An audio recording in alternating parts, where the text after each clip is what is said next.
Hello, friends. So, this is a novel of Tom Jones.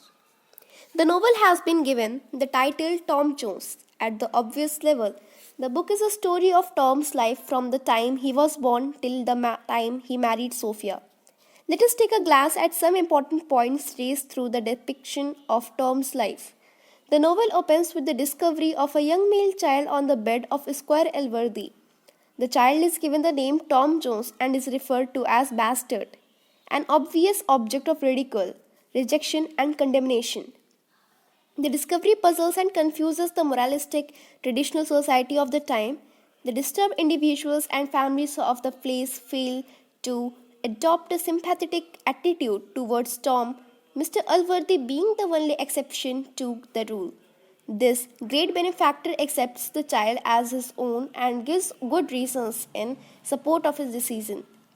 Alworthy's nephew Master Blifil and Jones share the generosity of the benefactor equally. The treatment that the two great bears testimony to Alworthy's sound principles of Christian behavior, and the reader is reassured that Jones would receive proper upbringing and care. The answer, therefore, to John's problem of preservation comes, as we see, from a good and understanding Christianity, which unhappily is beyond the scope of most of the inhabitants of the place. What also strikes us is that Mr. Alworthy, because of his privileged position, could alone rescue the helpless foundling from difficult circumstances. It would have been totally different if Mr. Alworthy, the good Christian and an example of moral rectitude, were an ordinary person. We witness that Alworthy's decision to adopt the child starts off a whole series of loud and not so loud protests as well as suspicions about his motives. The question, emphatically asked many a time in the novel, is isn't it Tom Mr. Alworthy's own son since? To the questioning and ever suspecting people of the household, nothing else can explain the latter's action. Alworthy's decision to adopt Jones is undoubtedly an act of transgression in traditional moral terms. More it clearly touches upon economic aspects such as the inheritance of land and money. The world of land and property and privilege has so far used Christianity to legitimize its existence and has pushed higher virtues beyond the purview of common people. Alworthy shocks the privileged group by consequently selecting the contrary way of interpreting his religion. Now next comes problematic nature of Squire Alworthy.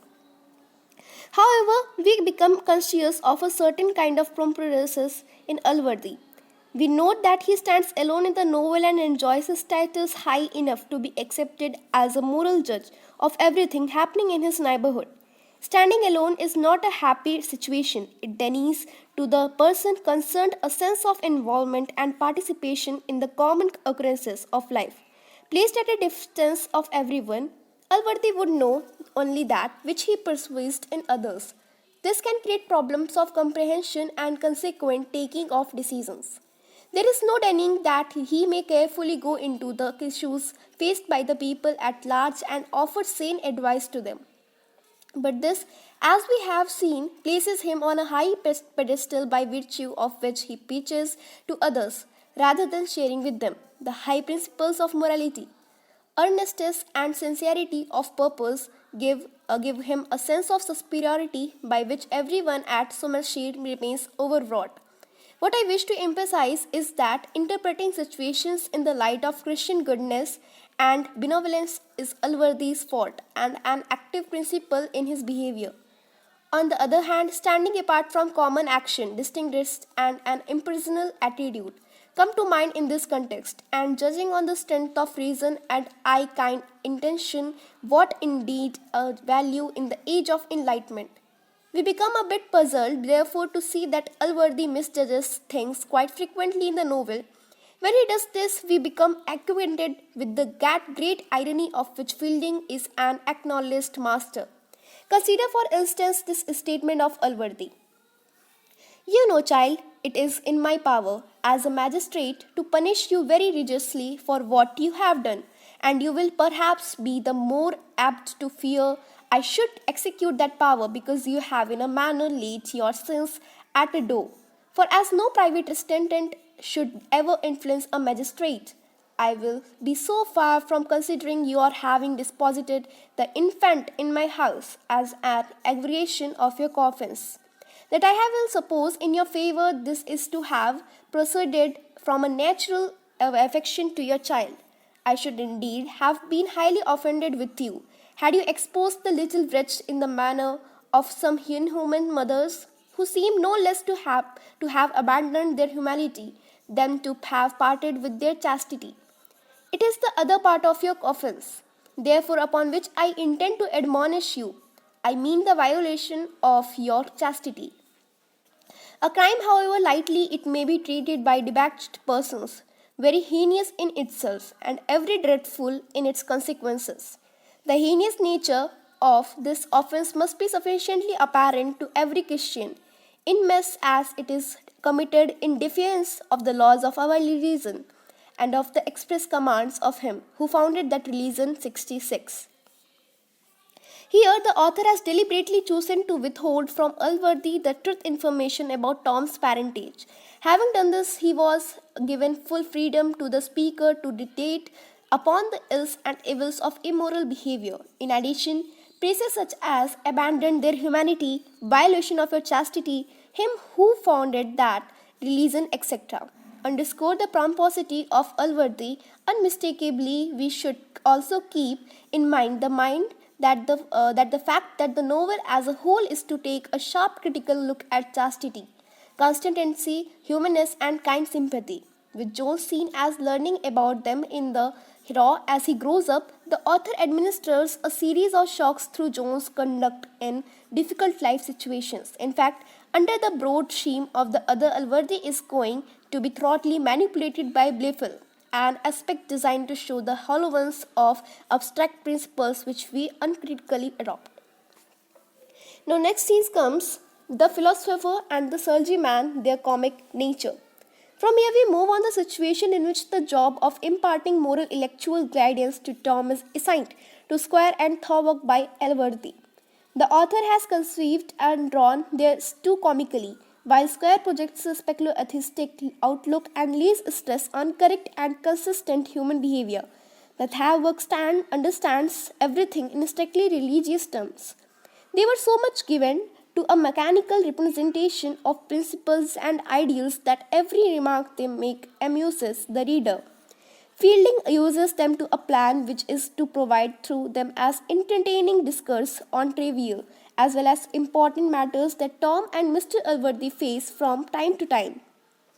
So fond are the philosopher and the clergyman of pronouncing judgment or offering analysis that they never once sit back and ponder. Instead, they rush into the office their simple predicable views. This is an example of how educators come to obstruct the mental growth of a pupil. On his side, ironically, Mr. Allworthy feels quite satisfied with the arrangement he has made for the moral education of Tom and Blifil. The writer's plans under which Square and Thorwalk work as another aspect to it, as the two teachers go about their business of leading the pupils on the path of enlightened behavior. They gradually come to serve a purpose other than comic and begin to seriously influence the action in the novel. This compels the reader to think that begin the seriously influence the action of the novel. The consequences of their real conduct could be sinister. For instance, their attempt at winning the attention of Mrs. Blifil is not merely comic. It is true that in this venture, both Squire and Thorwalk prove to be foolish, while Brigit emerges as a clever manipulator. Still, the episode is too damning for the philosopher as well as the preacher. Can such people fulfill the charge which Mr. Allworthy has given them? In fact, combined with the conspirational skills of Blifil, the practice of Square and Thorwalk can quite comfortably mislead Mr. Allworthy himself to apparently in the reigning deity of novel. Till the end of the novel, Allworthy keeps the reader impressed by his all-worth and sharp intellect. And yet much remains unachieved. In fact, Blifil almost brings about the destruction of Tom and sets at enough the happy prospects of Sophia. We therefore conclude that Square and Bleefeld become part of the big evil machine of the novel, and that their comic nature turns more and more dangerous and therefore uncomic as events unfold in Tom Jones. Next seems comes that what does Tom symbolize? Tom's character stands out in the novel as one which is entirely unformed. He appears to be mere lump of clay. He has the classic inability to adhere to a given code since he would not understand its worth or relevance. It is different thing that by nature he is kind and generous. Yes, is the word. Therefore, good is not good or desirable per se in his case. Instead, it is natural for him to be good. As the reader sees, Tom suffers a great deal for being naturally good and selfless. It is entirely understandable, therefore, that conventions, traditions, and norms do not mean anything to him but as so many minor hurdles in this way. We are particularly struck by Tom's attitude towards women. Tom always treats women, irrespective of their social standing, as equal to men. His behavior in this context is not influenced by that impolitative attitude under which the males are supposed to manage the affairs of society and women have to merely act as their appendages. He contains within himself the purity of a human that the distinctive traits of a male, which can be taken as a gender construct of a given society. This human in Tom constitutes the essential good qualities both of men and women. In fact, in some respects, one can see more of the woman than the man in him. The softer, purer, more honest, and empathy prone aspects that we have come to historically associated with a woman's temperament. Apart from this, he can scarcely apprehend that people would act under narrow considerations of profit and on that account take advantage of anyone's gullibility and innocence. But as noted above, innocence is Tom's strong point. It is in which sets him apart from those people of high as well as low birth who have become uninnocent in the process of living. Still another trait of Tom Jones is that he is greatly courageous and fearless and has the requisite strength to go ahead in the business of fighting. He would more often than not be able to conquer his enmity if engaged in a fight with him.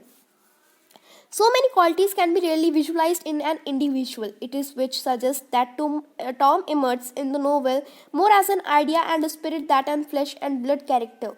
I say idea, not an ideal. The latter has connotations of finished death, something which is already there for the human beings to look up to, something like that we find in Mr. Alworthy's case. No, Tom is not that kind of ideal. On the contrary, Tom exemplifies the idea of spontaneity and natural behavior. As an idea, Tom also criticizes that which is detrimental to the naturally good aspect among people. If Tom Jones' character is to which be interpreted thematically, he can be viewed as that idea of spontaneity which remains in a state of constant struggle with the pre-existing structure of norms and conventions. Now next seems comes that Tom and Sophia in togetherness and contrast. In what way do we comprehend Tom's fascination for Sophia? We know that he has been quite intimate with Black Patrick's daughter Molly Seagram. It is merely that Sophia is beautiful, elegant, and has a goddess-like quality about her charm. No, Sophia is more than idealized version of a woman.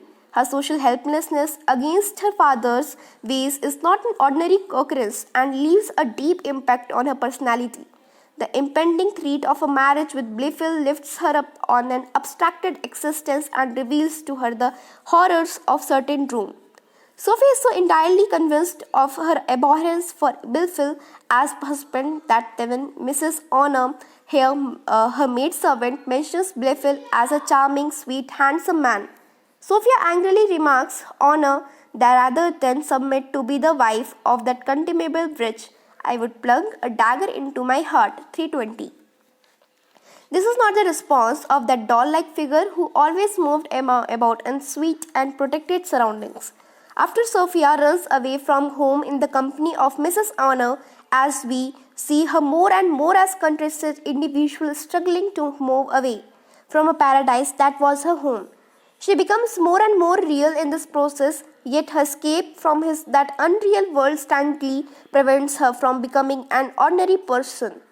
A weak, all accepting individual who would get reconciled to anything because there is no way out in the particular circumstance. At the same time, she is definitely not like Tom in spontaneity or naturalness, but she has that which Tom doesn't, a sense of discipline where needed and an inner life which is product of introspection and self-assessment. On the strength of this, she finally becomes a truly thinking individual. Mark her words in the letters that she writes in London's to Jones. A promise is with me a very sacred thing, and to be extended to everything understood from it as well as to what is expressed by it. And this consideration may perhaps on reflection afford you some comfort, but why should I mention a comfort to you of this kind? For through there is one of thing in which I can never comply with the best of fathers, yet am I firmly resolved never to act in defiance of him, or to take any step of consequence without his consent. These words of Sophia are required to compose a totality of understanding which as a viewpoint can help the individual to proceed towards virtue and goodness. I consider that Tom's naturalness and easy vigor would soon weaken and lose themselves in anarchic self-destruction if not helped and sustained by a rational self-apastic, and the trait of appraisal and questioning is to be acquired with effort is not spontaneous. In Tom Jones Fielding, a consequence and an announcing commenting artist shares with the reader the two perspectives of Tom and Sophia and indicates a meaningful linkage between the two. He seriously believes that two perspectives complement each other and are in fact parts of a significant totality. Though apparently dissimilar, the attitudes of Tom and Sophia have some common points. For instance, kindness and generosity and are qualities they share. Again, both have the capacity to rise above their immediate personal interests. There is no denying that Tom is deeply in love with Sophia and would sacrifice anything to win her hand. Still, he decides to many a time to sacrifice this wish if that assured her safety and preservation. Sophia too places personal happiness far below her duty towards her father. She would not marry anyone if Squire Weston did not approve of it. The only best of she sticks to, and it is a high point of her self-assertion, is that Squire Weston would not choose a husband for her. She makes it abundantly clear that if that happened, she would leave all and run away to the farthest corner of the world to preserve that highly personal and scattered territory of conscious choice. This is a trait of individual self-assertion, but we do not lose sight of the basic morality of this position. This can also be considered an attitude of self-abnegation that an individual adopts with a sense of consequent choice. Tom and Sophia seem to be moving in the direction of this attitude, which they finally come to symbolize. It also imparts a unique value to their characters and transforms them into inspiring examples of consequence activist behavior. Particularly in the case of Tom, self-abnegation comes out to be his strongest remaining feature, strangely in one who apparently loved easy pleasures and idleness and scarcely observed the high principle of constancy. But such is life. Now next scene comes Tom as Squire Weston's companion and friend. In one important respect, Tom is closer to Squire Weston than he is to Mr. Allworthy. There is no doubt that Tom has always remained attached to Mr. Allworthy as an obedient child. He has been brought up under the affectionate and indulgent gaze of a virtual parent. The satiate spirit of this phase lasts in Tom's behavior till the end of the novel, but there is no easy sense of give and take between Tom and Allworthy. They do not interact at the level of equality. The one speaks with dignity and the other listens with reverence. On the other hand, Tom is friend to Squire Weston. They hunt, dine and laugh together. When Weston learns of Tom's various affairs with women, he is pleased to no end with his past successes. Weston is conscientious that Tom is of doubtful parentage, a bastard mixing up with whom may violate the norms and social intercourse. More fundamentally, Squire Weston is full of that raw energy with which Tom himself is evidently gifted. However, the difference between the two is equally immense. Square Western is nature's own to the extent of being a beast. Bereft of true education in the ways of social conduct, he has rarely, if ever, enjoyed the benefit of advice from others. Weston continues to remain till the end a wild and untamed animal. Mark the way he decided to leave the pursuit of his daughter midway as he caught sight of a hunter with a pack of hounds venturing out into the forest. There is still more crudity in his imposing strict physical restrictions on Sophia. Worse, he cares little for Sophia's right to choice in marriage and doesn't mind employing force to get her acceptance. Tom's attitude towards Sophia, as we know, is opposite to that of Weston's. What can Tom make of such a friend as Squire Weston? A good person thought thirdly, impulsive and unpredictable. Now next scene comes the father-daughter angle. In fact, one should have a second look at Squire Weston's goodness, something by which his dear daughter stands befooled, born as she thinks to fulfill daughter-like duties to great father. She associates fatherhood with scanty and quite strongly feels that the father should belong to an altogether different category. She has her way at the end of the novel, but the terms of her victory vis-a-vis her father are highly emotional and therefore restrictive for the disadvantaged female, as against rational and realistic. An attitude of this kind in the daughter does not make sense to the reader because of the emotional exploitation involved. In her case, it has been a one-way affair. Even though Squire Weston is a picture of fondness, yet his love for his daughter is of a particular kind. It is unthinking. At the time of the final resolution of Sophia's marriage in book XV333, the reader may be swept off by the force of sentiment oozing from the daughter. Perhaps he doesn't have in mind Squire Weston that the man but the mythical father who brought his child into being. It is in this sense that I say Sophia is befooled. The concept of a dutiful daughter fulfilling her filial obligation would hardly cohere with Squire Weston's long and oppressive history of subjuging a wife because she was a woman and therefore born to remain servile. Or maybe she sees the gap between the father and the real Squire Weston and wishes that the two images join. It is interesting to note that Weston is only character in the novel who openly opposes a woman's right of equality with men and unabashedly preaches women's suppression. Energy and amiability should look out of the place in such a character, and I wonder as to why Fielding should harp on his innocence and sweet foolhardiness. He appears comic while struggling helplessly with his sister on account of Sophia's marriage. But we also notice that the context is different, and that is the brother is mindful of the money and estate the sister owns. Add to this the fact that the sister is political being with opinions that would ring true as feminist even today. Fielding seems to have conceptually visualized Mrs. Weston's role vis-a-vis her brother in that Squire Weston is raving mad most of the time and the sister is the right counterforce. Her education, conduct and politicals are at the root of this force to check him. But Squire Weston can also think of modern matters like money, even as he is an amalgam of folly, vigor and uncontrolled energy. This further compounds his role as a woman hater. So dear friends, ये हमारा आज का video complete हो चुका है. So if you like my video, please like it, share it and subscribe it and hit the bell icon too. Thank you for watching.